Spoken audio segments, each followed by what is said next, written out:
Seryoso ang National Security Council sa pagbabantaan nila sa China. Red line o sukdulan na posibleng mauwi sa gyera pag tinambakan ng China ang Baho de Masinloc. Kaya pala nagpadala ang Armed Forces of the Philippines ng warship para bantayan at labanan ang tangka ng China ng reclamation dyan sa Scarborough Shoal. Iginiit kasi ni Secretary General Jonathan Malaya na hindi papayag ang Pilipinas na manakaw ng China ang pinakamatandang palaisdaan ng mamamayan ng Zambales.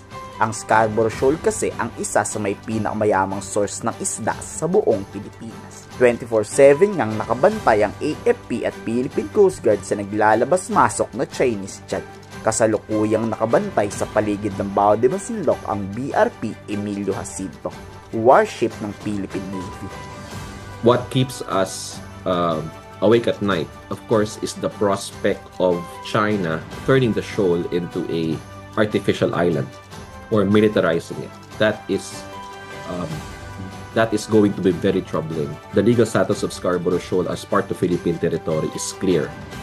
Therefore, that is a red line for the Philippines. We will not be deterred in asserting our rights and jurisdiction in Baho de Masinloc. Kahapon rin kamuntika magbanggaan ang idineploy na warship ng Pilipinas sa PLA Navy warship ng China. Napakapambihirang pagkakataon raw na magkakaharap ang Navy-to-Navy warship. Diyan mo makikitang seryoso talaga ang Pilipinas makapagbuno sa China kung teritoryo ang pinag-uusapan. Kaya nagulat rin ng China kahapon.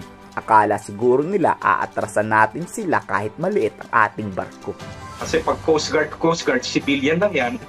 Pag gray to gray, yung possibility ng tinatawag natin naval clash, no? Talagang pwedeng may kakayanan niya, no? At of course, kakayanan at kapasidad na talagang mag-exchange ng fire. Mahigpit nga na binabantayan ang usap-usapang pagtatambak ng China. Dumadami rin kasi ang aktibidad ng China dyan sa Baho de Masinloc. Kaya itong Philippine Coast Guard at BFAR, wala nang pahinga-pahinga, puro trabaho lang. Pero dapat kasing maging agresibo rin ang PCG dyan. Tulad niyan, dapat pag ganyan, binabangga na agad ng BRP Teresa Magbanua. Nanindigan naman si Commodore J. Tariela na poprotektahan nila ang karapatan ng mga Pilipino fishermen. Panahon ngayon, despite of their increasing number of deployment, ang Philippine Coast Guard kasama ang BFAR are also periodically deploying our Coast Guard vessels and BFAR vessels to still support the Filipino fishermen. Besides from the MDA flight being conducted by the Coast Guard and our usual patrol, wala naman tayong nakikitang reclamation na ginagawa dito sa Baho de Masinloc. Kinumpirma naman ng Sea Light Monitoring na base sa kanilang satellite image, paunti-unting dumadami ang aktibidad ng China sa nasabing teritoryo. Kaya tama lang ang ginagawa ng Armed Forces of the Philippines at PCG. Bantayan ang China at palagan sakaling gumawa ng illegal na aktibidad dyan.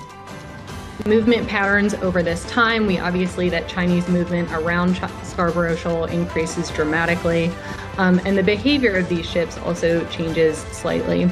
So we see, in addition, the perimeter around Scarborough Shoal has increased and become much more of a hotbed of activity, but that this activity has been pushed out another 20 or 30 miles and that they're running a much further perimeter. Ganyan dapat AFP.